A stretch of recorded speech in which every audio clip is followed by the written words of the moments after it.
Cordial saludo, maestro Ley Martín. Un agradecimiento especial a nuestros colaboradores, don Luis Enrique Ríos en Barranquilla y don Ricardo Bedoya en Bogotá. También agradecimiento por sus enseñanzas sobre el manejo del idioma al profesor Antonio José Arias Betancur. Maestro Ley Martín, en las empresas todos los días se roban información, se roban computadores, se roban celulares, se roban a los clientes.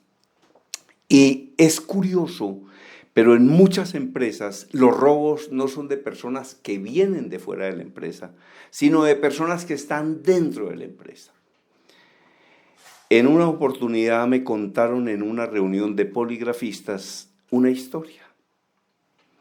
Y es que se robaron simultáneamente como unos 6 computadores de una empresa, donde seguramente trabajaban 12 personas. Se robaron los computadores portátiles al mismo tiempo. La dueña de la empresa primero hizo la investigación a ver si descubría quién se los había robado y nadie confesó que los había robado. Entonces contrató un servicio de polígrafo, de poligrafía. Contrató a un poligrafista profesional para que examinara a esas personas, y determinara quién se robó los computadores.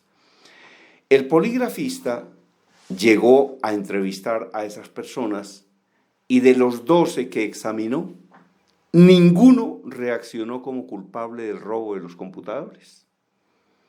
Y el poligrafista le dijo a la gerente que lo había contratado: ninguna persona de las que examiné se robó los computadores. Y entonces la señora montó en cólera, se puso brava y comenzó a gritar: entonces, ¿quién se lo robó? No me va a decir que me lo robé yo misma, que soy la dueña de la empresa. Ese polígrafo no sirve para nada, ni los poligrafistas sirven para nada. Pues, ¿cómo le parece que este poligrafista dijo: aquí hace falta una persona por examinar, que no es usted, es su hija, quien también trabaja en la empresa? Y entonces la señora montó de nuevo en cólera y dijo que cómo se les ocurría pensar que la propia hija se había robado 6 computadores portátiles de su propia empresa.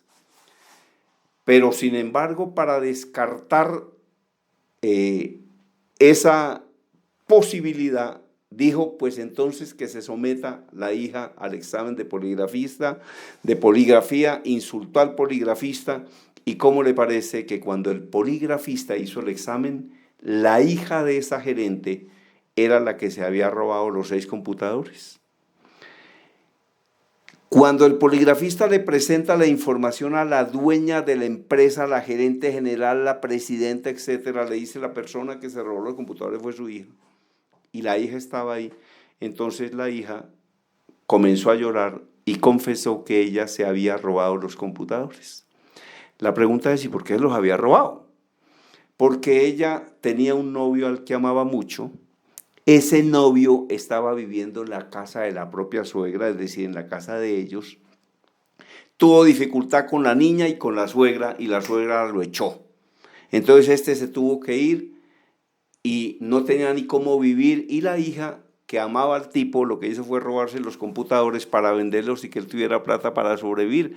Pero entonces vean cómo el polígrafo absolvió a los inocentes y encontró al culpable, y era la hija de la dueña de una empresa.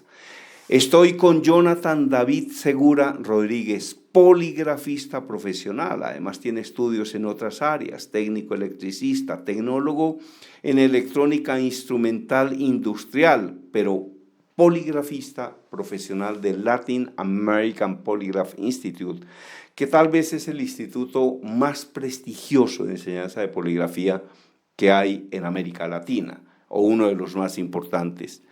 ¿Cómo le parece esa historia de esta señor poligrafista Jonathan David Segura Rodríguez? Germán Díaz, muchas gracias por haberme invitado a tu programa. Me parece excelente. He conocido casos también parecidos a lo que tú me acabas de contar. experiencias con otros poligrafistas que me han contado situaciones parecidas, en las que pues resulta reaccionando la persona menos esperada, o resulta siendo culpable la persona que uno menos pensaba. Entonces es chévere lo que tú dices, porque muchas veces el polígrafo no se usa, como muchas personas piensan, como para culpar a alguien, sino más bien para salvar al inocente. En las clases que nosotros tuvimos en el instituto, como tú decías, nos daban mucho énfasis en eso, en que precisamente el polígrafo había sido inventado más para salvar inocentes que para encontrar culpables.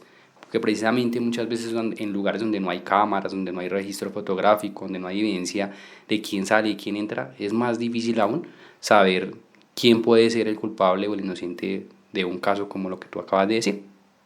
Ahora hay personas que dicen que ellas engañarían al polígrafo, pero el problema con el polígrafo es que es un elemento médico-científico de una altísima precisión que mide reacciones en el cuerpo que la persona no puede manipular con la voluntad. Una persona no puede decirle al corazón lata más despacio, no puede decirle a la sangre circule más rápido, no puede decirle al sudor no salga, ¿no? Entonces, ¿cuáles son las reacciones físicas, las reacciones del organismo que mide el polígrafo y que controla? Y tengo entendido que la persona no las puede controlar con la voluntad, es decir, es imposible de manipular. Una persona conectada no puede, es que uno no puede decirle al corazón cómo tiene que latir, ni puede decirle a la sangre cómo circula. ¿Cuáles son los elementos o las reacciones físicas que mide un polígrafo? Bueno, el polígrafo, como su nombre lo dice, poli, viene la palabra varios. Si desglosamos la palabra poligrafía, es poli, varios, grafo, pues grafos, varios gráficos. Y vamos a medir, cuando nosotros hacemos un examen de polígrafo, medimos varios registros: la respiración, la sudoración, el corazón, los latidos del corazón, los movimientos que la persona realiza durante el examen. Por eso es más difícil engañar un polígrafo, porque como tienen varios registros, entonces tendríamos que estar pendientes como seres humanos, pendientes de cómo eludir todas las reacciones que nosotros tenemos en nuestro cuerpo. A título personal, te digo, Germán, que nosotros también nos sometemos a polígrafo. Nosotros también como poligrafistas nos sometemos a polígrafos con compañeros, cuando de pronto ven, ayúdame a hacer un ajuste, ven, ayúdame a calibrar este componente. Como tú decías, una de las ocupaciones que yo tengo también es arreglar equipos de polígrafo. Entonces, en los arreglos también tengo que hacer ajustes, y en los ajustes pues tengo que conectar personas y muchas veces hacer ejercicios, o inclusive tengo que hacer preguntas o sobre temas simplemente como para calibrar el componente, y ahí me doy cuenta si se puede o no se puede manipular el polígrafo. Y entonces se evidencia, puedo corroborar ahí que se evidencia que es muy difícil de engañar el polígrafo.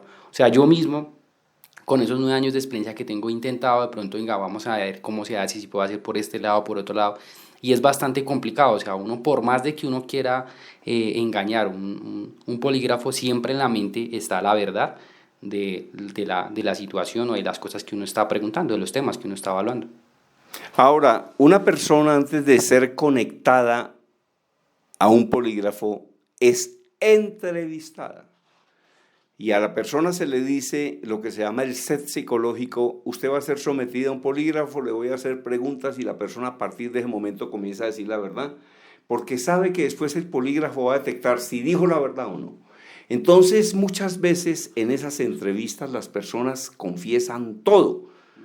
Porque, por ejemplo, en una empresa de 25 personas, donde 6 son sometidas a un polígrafo de rutina, es posible que la persona no robe, y la persona no roba, pero la persona sabe quién roba y cómo roba y qué es lo que roba y hace cuánto roba, pero la persona no dice nada. En la entrevista, cuando la persona va a ser sometida a una prueba de polígrafo, la persona, antes de conectarla, confiesa, porque sabe que el polígrafo la va a detectar. Entonces la entrevista también es supremamente importante, ¿no? Sí, exactamente. Existen otros elementos para descubrir la verdad. En el medio de la credibilidad pues han inventado otras máquinas, otros dispositivos, otras herramientas para llevar a una persona o de pronto encontrar la verdad.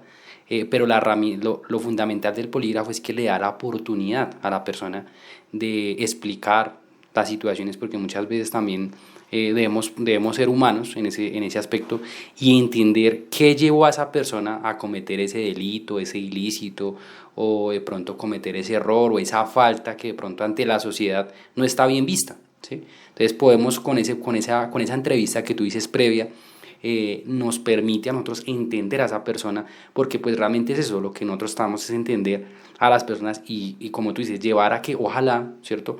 Eso sería el ideal de pronto de un examen de polígrafo, que todo el mundo pase, ¿cierto? No reaccione, sino que pase el polígrafo siendo sinceros, ¿cierto? Y que la empresa pueda tomar esa psicología, porque ese es un análisis psicológico, lo que nosotros hacemos es un análisis psicológico, ese análisis psicológico de todas las situaciones que le ha pasado a esa persona para poder ingresar a una empresa y que desde el punto de vista ya psicológico puedan trabajar con esa persona y dar el manejo según la situación que de pronto se haya presentado en su vida o las situaciones a nivel social que no son tan aceptadas para poder tomar decisiones, como decíamos en un principio. En efecto, bueno, era el poligrafista Jonathan David Segura Rodríguez del Instituto Latinoamericano de Poligrafía. En un examen de polígrafo o en la entrevista previa a un examen de polígrafo siempre se encontrará la verdad, porque este es un elemento de una altísima confiabilidad. Y reitero, el solo hecho de que las personas sepan que en cualquier momento las meten a un examen de poligrafía, ese es un elemento disuasivo que hará que las personas dejen de robar en las empresas, porque hay muchísimas personas robando en su empresa. Se roban computadores, se roban celulares, se roban billeteras, se roban carteras, se roban materiales, o se roban los clientes o se roban información, y hay personas que llegan a esas empresas específicamente a robar. Entonces, por eso se hace un examen de preempleo. ¿Esa persona que viene a robar o viene a qué? O viene a trabajar. Importantísimo el tema. Bueno, eso era todo por el día de hoy, maestro Ley Martín. A las personas que deseen entrar en contacto con nosotros, me puede escribir conferencistagermandiaz@hotmail.com. Mi WhatsApp 322-218-7567. 322-218-7567. Desde Bogotá, la información la presentó Germán Díaz Sosa.